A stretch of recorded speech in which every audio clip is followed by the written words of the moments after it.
I'm Thomas Wasson. Thank you so much for the intro as well. Let's get everyone to go down the line real quick before we dive in, and just tell us about yourself, your name, your title, what you do, and then let's get started.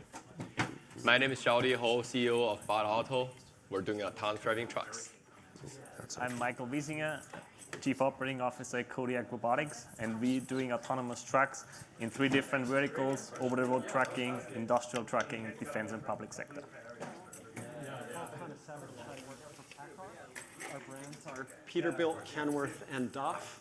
And we make trucks that autonomous developers put their technology on that make autonomous vehicles. So hopefully we're going to do in this short amount of time here, there's a lot to go through, but a lot of great information. And it's been remarkable in the space just seeing how it has changed and grown. And so our goal, of course, for this is going to be the tech, the costs, and how to use it. There's a lot of questions. We're going to try to get some answers. And so let's dive into the tech part first off. One of the big things we're thinking of is the Sun Belt. Everyone started in the Sun Belt. There's been recent developments, not only in parts of Michigan, but as well as the Midwest with Indiana and Ohio. And one of the big things I want to try and find out about is, first off, is this a big deal? And so let's start with the folks at Kodiak first and tell us a little about your foray, and then we'll get BOT Auto's thoughts as well. Yeah, absolutely. So Sunbelt, Kodiak was actually the first company in Dallas in 2019. And we all know the reasons why. There's lots of freight, there's very nice weather, there's very friendly regulatory environment, and generally a good environment for deploying new technology, right? And so we operate on a daily basis Dallas Houston, Dallas Oklahoma City, Dallas Atlanta, recently also opened Dallas El Paso as a new commercial route. But of course, we know there's lots of freight volume outside of the Sunbelt and outside of Dallas and these areas, right? So very recently, we actually started operating on I-70, as you mentioned, in Indiana, Ohio. We also do testing in Michigan. So really thinking about, okay, where are the important areas in the US where there's lots of freight, the Midwest, obviously, with all the manufacturers, vehicle manufacturers and otherwise. And that's why we thought, okay, let's also start up testing there and really bring this technology to everywhere in the US. And one of the big things is expanding the ODD. That's one of the big terms as well. Talk about, Xiaodi, with BOT Auto, from Houston, we've got Texas. Talk about how, from a technology developer standpoint, how big of a deal is this in terms of what you're thinking about? Yeah, I would say that in order to make autonomous driving a real business, there's just so many factors to think about. I would say the biggest one is where is the business? Where do you haul freight? And you probably will be surprised that a little town called Laredo, many of you have not heard about, is the biggest port of the US. And that is next to Houston. And that's why we chose Houston as our initial point. And I would say that I think the weather thing, the Sun Belt having no snow. Number one, last year we had some snow in Houston. And second is that I think this is not really the main factor for us to think about. This is more like you're overemphasizing on the we're at Ride AI, like the speed of a sports car, saying that 0 to 60 is like less than 3 seconds.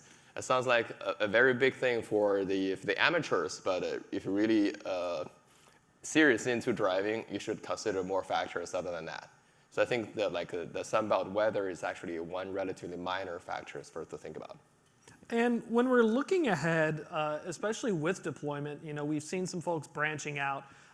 From a developer standpoint, where are the places that we should expect? I know there's commentary about California and their AV legislation where they're trying to figure it out. What's on your wish list? Where would you want to go? Speaking of which, and we'll start with BOT. Oh yeah, from me. I would say that Houston is, the Texas is really like a center point to the West Coast and to the East Coast. Long distance driving certainly is something that is unique to autonomous trucking. I-10 is a very big corridor, so I think we're actually happy about what to go, because I think probably a lot of people, like right now, we're talking too much about scaling before we actually talk about the other things that enable us to scale. And I think scaling, of course, is important, but it's a later topic. And before scaling, we have a lot of other things to do. Like, first of all, we need to have a POC. Second, we need to have a driver out, removing the driver. And the third, we need to make the unit economics positive. And then fourth, we have the scale. And right now, like everyone's talking about scale, but how many people has done the first 3 steps? Speaking of the steps, before we dive into the part of scaling, OEM tech collaboration, Kodiak also is operating in the Permian. So you're doing not only within Texas, but within a different part of Texas within Texas. Talk about that a little bit. I wanted to put in a landman quote, but I'm going to save that for later. See how much time we have. And it's not just Texas, it's Texas and New Mexico, actually. And well picked up there. Yeah, we actually have 20 trucks, fully driverless, operating every day, 24/7, not as we don't own those trucks, right? They're actually owned by our customer, Atlas Energy Solutions. So we really have gone through the steps that Xiaodi mentioned, right? And actually went through this cool technology. Okay, now let's apply it to an area where there's huge need from a commercial perspective. Let's go through the safety case. And I think this is something where most autonomous trucking or autonomy players aren't putting enough attention to, actually create a product. What does that mean, right? Creating a product means, so now I have something that fits into somebody else's fleet, that fits into somebody else's transportation from a fleet management perspective, transport management system perspective, from a maintenance perspective, right? So we have really created a product that is handed over, where we have created documentation, training. This is how you launch a fully driverless truck, and this is what differentiates Kodiak. Nobody else has done that before, and I think the industry needs to spend more time on those real-world deployments, not just on doing pilots. Well, speaking of the steps towards real pilots, the OEM in the room wanted to wait and get Paul's thoughts as well. We have the tech collaboration aspect, but one of the big things is trying to play catch up on how the hardware is progressing. We've heard a lot from the folks in the robotaxi space. There's a lot about great stuff with the silicon and the various types of things. Tell us about, from a PACCAR standpoint, where are we at and how are we kind of looking in that neck of the woods? Yeah, so there's 2 aspects to the hardware, right? So if we think about a truck, you have special brakes, special steering, special power, sensor cleaning, all kinds of stuff. So there's certain pieces that we do. The most high-tech pieces are actually done by the developers or sourced by the developers, the compute, the sensors, and then all of the fixings around them. And so we are very fortunate to have fantastic suppliers. Our tier 1 suppliers have been very supportive of our program, and they're investing alongside us, especially on the brakes and steering, to make that happen. And so that's in a very advanced state of development. Not quite ready, but almost there. And so it's, you know, we spend a lot of time talking about the developers and the OEMs, but I think the tier 1s are just as important and just under the surface of the water, but really supporting all of this. It's definitely an ecosystem approach. That was the one thing that I learned covering this, was that you have to have everyone on board. And so the big question is, what does autonomous ready look like? I'll purposely not ask when, because that's what, you know, that's kind of the big question if you ask I me. want to know when. Also. I was about to say, Xiaodi wants to know. Michael wants to know.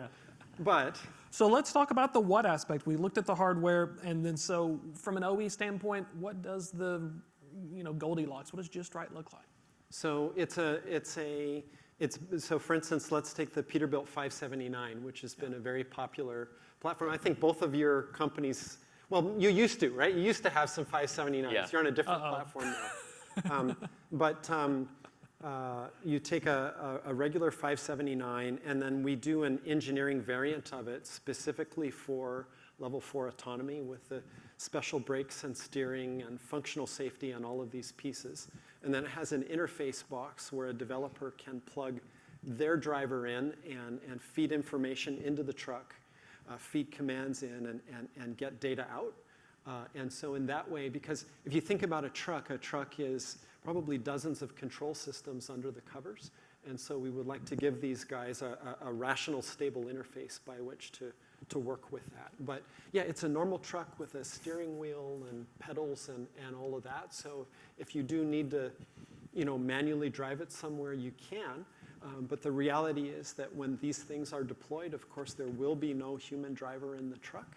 And the trucks will be driven as much as possible because they're expensive and they're valuable. And honestly, they don't need to sit. I mean, it goes to why autonomous trucks. I mean, one of the big reasons, of course, there's driver shortage, right? But one of the big reasons is utilization.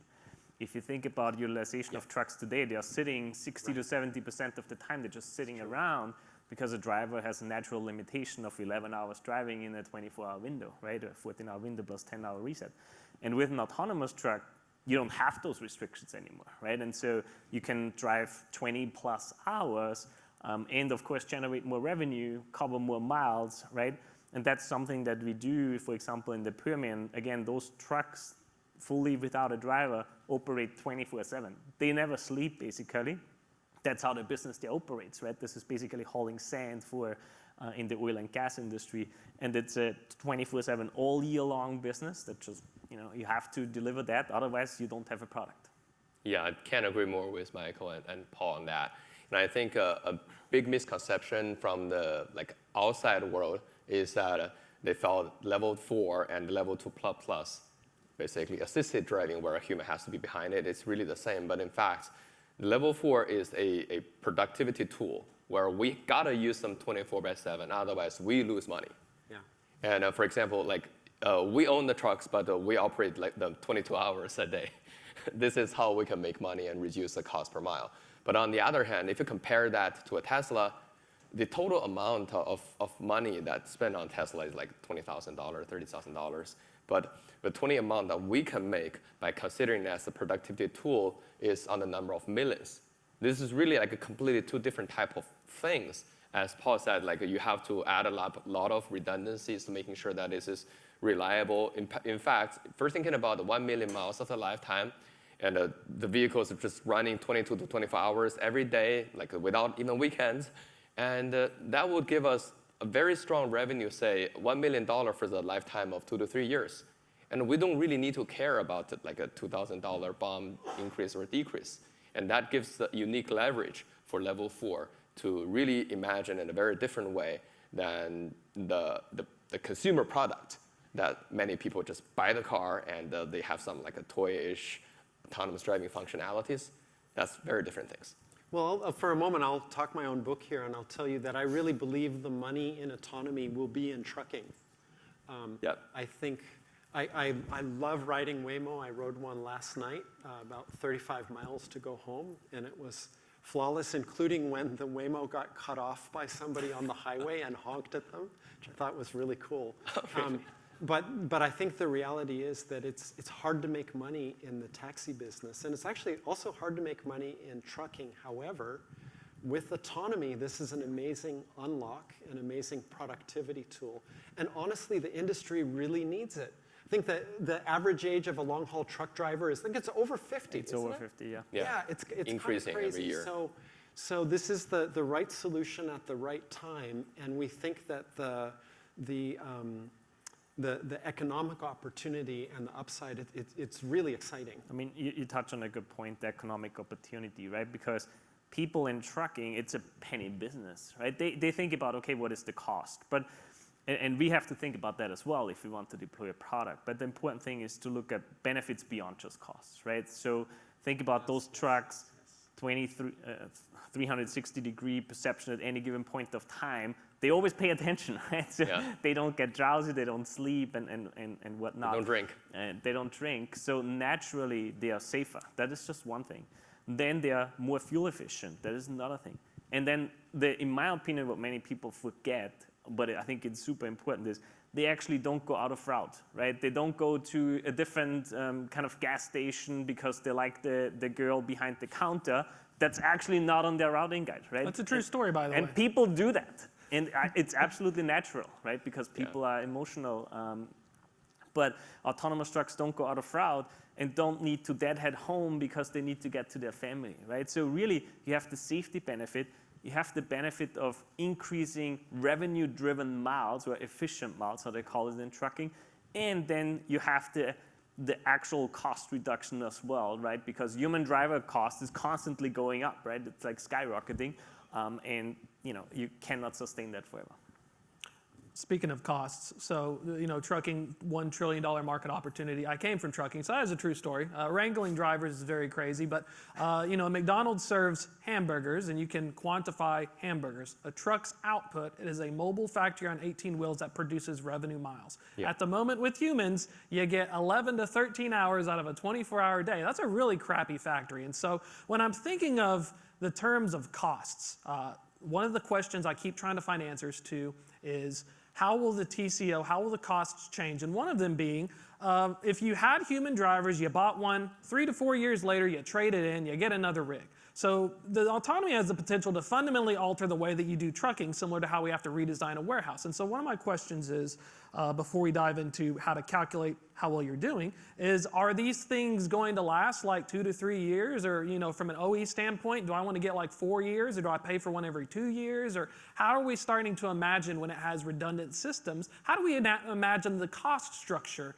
for some of these assets? Or is it a little too early to tell, given the nature of all the wranglings of suppliers? So I want to hear what Xiaodi has to say. You're going to have a good one, and then maybe I'll add on to that. Oh, sure, yeah. Thank you, Paul. So I'll give you some like a real number. We've been doing this calculation in-house, and I think we're happy to just share the data for transparency. Right now, without a driver, our cost is less than $2, and about 60 cents of them is related to anything about autonomy that you can ever imagine, like hardware, replacement of hardware, fixing of the hardware, and everything. On the trucking side, basically, we maintain the same utilization, like hauling capacity, like a good, well-managed human truck fleet. So our truck utilization, truck part is about the same, about $1.25 per mile. So you really can see the light at the end of the tunnel, where this thing starts to really make money. And I would say that in the future, the 60 cents on the autonomy system part, especially including the operation of that, would continue to decrease. But based on my experience, I would say the hardest thing, which I think we have spent a lot of time and effort to try to solve, and finally we're happy about, is that increasing the availability of the autonomous driving systems. Because I think in this practice, a lot of the companies are still trying to treat it as a scientific experiment, where the availability of the hardware is, say, 30%, 40%, or even less. Right. But you got to make sure that with all of these redundancies, with all of this like hardware and even software glitches, nothing stops you from hauling another run in the moment where you really want them to launch the run. And that is, I think, a challenge that we jointly need to solve, and certainly the OEMs is a very big player in that. Yeah, maybe one thing to add to your question, Thomas, is you asked about how long can those trucks run, right? So generally, trucks are designed for 1 million miles, believe it or not, right? But that is trucking. It's different than your regular car. And that's how we have to design our system as well, right? To be reliable enough to actually achieve that. Now, companies, fleet operators might decide to swap them out sooner than that, because at some point their maintenance cost goes up exponential, right? After like 2 to 3 years, beyond 500,000 maybe not miles. exponential. Maybe not exponential. But it goes up. That's what people tell me. That's how it feels. Exactly. But so we have to design the system to basically do the same thing, and then fleet operators, owners can still make their own decisions about it. So on the cost side, what I would add is the 1 million miles, you're going to have an engine overhaul in the middle of that, okay? The other thing, so part of the economics of trucking today is maybe in 3 years you'll put on, 400,000 miles or so, and then you'll trade it in, and then the truck has a second life. With the autonomous trucks, right now, I don't think there's anybody to buy your second life autonomous truck, so maybe instead you do an engine overhaul. We're really not sure how that's going to work out. Also, just inevitable in kind of version 1-ish products is like the one that you buy 18 months from now will probably be a lot better than the one you buy at day 0. So there'll be some of that. But I'll also say that these guys don't need to make a sensor pod that lasts 1 million miles. They need to make something that's reliable while it's operating and is very clear about when it needs to be replaced, and then can be very easily replaced by basically anybody who's around, right? Remove and replace, great self-diagnostics, and then has a supply chain that can have it there ready when it's needed. If you can do that, hell, maybe they need to be changed every 200,000 miles. Not a problem. They just can't suddenly fail in the middle of nowhere, and it can't be like 3 days until a new one shows up. So I love that you talked about self-awareness of the system, right? Because it's a big benefit that we haven't touched on compared to a human. Like, I don't know. I, as a driver, and I consider myself a good driver, as nearly everyone does, right? 70% think they're driving better than the average, which is mathematically impossible. But everyone thinks they're good drivers, and they are not looking at themselves, hey, am I actually in a mental state that I should be driving, right? But there's autonomous trucks, they do health checks. For us, for example, every 100 milliseconds, right? It checks everything. It checks, do I get all the sensor data? Is my tire pressure okay? It constantly is self-aware what's going on. So just that fact makes it fundamentally safer to have an autonomous truck versus a human driving a truck. Yeah, and I will tell everyone a little secret in our industry, that some company would consider the diagnostics very often done by the very expensive PhDs are part of the R&D cost.